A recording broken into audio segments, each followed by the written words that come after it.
এই একটা পাপ যদি কেউ না করে ইনশাল্লাহ সে জান্নাতে যাবে, যতই পাপ করুক না কেন। বাসায় মা বোন যারা আছে অনেকেই দেখা যায় চুল আশ্রয় চিরুনি পরে গেলে বলে আজকে মেহমান আসবে। কি আসবে আজকে? মেহমান আসবে আজকে বললেই শিরক। বাসা থেকে বের হচ্ছেন, আপনার পাঞ্জাবিটা একটু আটকে গেছে, আপনার স্ত্রী বলছে একটু বসে যান, অমঙ্গল হতে পারে, বসেন, বাস মুশরিক, শিরক হয়ে গেল। মুসলিম সমাজে রন্ধ্রে রন্ধ্রে শিরক। এখন রাস্তাঘাটে উঠতে বসতে পেপার পত্রিকা খুললেই শিরক। পেপার খুলবেন রাশিফল, সিংহ রাশি কন্যা রাশি, দিনটা কেমন যাবে বিশ্বাস করলেই মুশরিক হয়ে যাবে। রাস্তার পাশে টিয়া পাখি দিয়ে ভাগ্য পরীক্ষা করছে, হাতটা দেখে দেন তো ভাই কি আছে, বললেই শিরক হয়ে যাবে। আংটি বিক্রি করছে, আংটি পরলে রোগ ভালো হবে, হাতে দিল রোগ ভালো হবে এই উদ্দেশ্যে, মুশরিক। হাতে দিয়েছে রোগ ভালো হবে, আমার ডায়াবেটিস ভালো হয়ে যাবে, বিসমিল্লাহ, ব্যাস মুশরিক, নাউজুবিল্লাহ। এই আকীদা নিয়ে পড়লেই মুশরিক। মুসলিম সমাজে অহরহ শিরক আছে। আর আবু জেহেলের যুগে কি ছিল ভাই? আবু জেহেলের যুগে অনেকদিন বলেছি মেজর 5টা সমস্যা ছিল। কয়টা? মেজর 5টা, মাইনর সমস্যা অনেক, মেজর 5টা। এক, আবু জেহেলের যুগের বেশিরভাগ মানুষ শিরক করতো। কি করতো ভাই? লাত, উজ্জা, হবল, মানাত এইসব মূর্তি পূজা করতো। এখন হয়তো মুসলিম সমাজে এটা নাই ঠিকই, কিন্তু মুসলিমরা এখন কবর মাজার পূজায় শুরু করেছে, করে নাই? মুসলিমরাও এখন নেক্সট সুরতে ধোকা খাচ্ছে।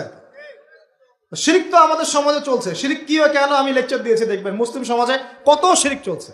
আবু জেহেলের যুগে শিরক ছিল, এগুলো বলতে থাকলে এটা নিয়ে আলোচনা করতে হবে। আলোচনার টপিক আমার আজকে অন্যরকম। আবু জেহেলের যুগে কি ছিল ভাই?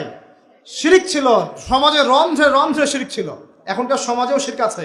তারা লা ইলাহা ইল্লাল্লাহ না পড়ে শিরক করতো, আমরা পড়েও শিরক করি। আল্লাহ পাক আমাদের সবাইকে শিরকের পাপ থেকে হেফাজত করুন বলি আমি। এই একটা পাপ যদি কেউ না করে ইনশাল্লাহ সে জান্নাতে যাবে, যতই পাপ করুক না কেন। জেনা করেছে, মদ খেয়েছে, মিথ্যা বলেছে, অনেক কিছু করেছে, শুধু শিরকের পাপ করে নাই, আল্লাহ তাকে মাফ করে দিবেন ইনশাআল্লাহ। বিশ্বাস করলেন না কথাটা? নবীজি বলেছেন এই উম্মতের যে কোনো ব্যক্তি যতই পাপ করুক না কেন আল্লাহ পাক সমস্ত পাপ মাফ করতে পারেন, কিন্তু শিরকের গুনাহ আল্লাহ পাক মাফ করবেন। তওবা করে যদি মারা না যায় মাফ করবেন না। একটা এক্সাম্পল দিয়ে বোঝাচ্ছি, তাহলে ক্লিয়ার হয়ে যাবে।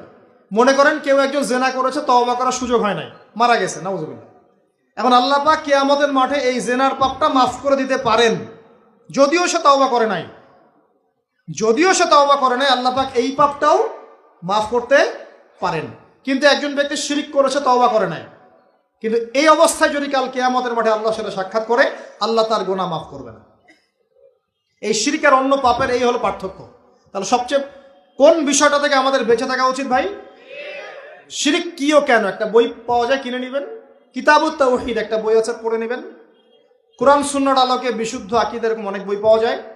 আর আকীদা সংক্রান্ত একটা অনবদ্য বই হলো আল আকীদা আত-তাহাওয়িয়া। এই 4-5টা বই পড়লে আপনার শিরকের কনসেপ্ট ক্লিয়ার হয়ে যাবে ইনশাআল্লাহ।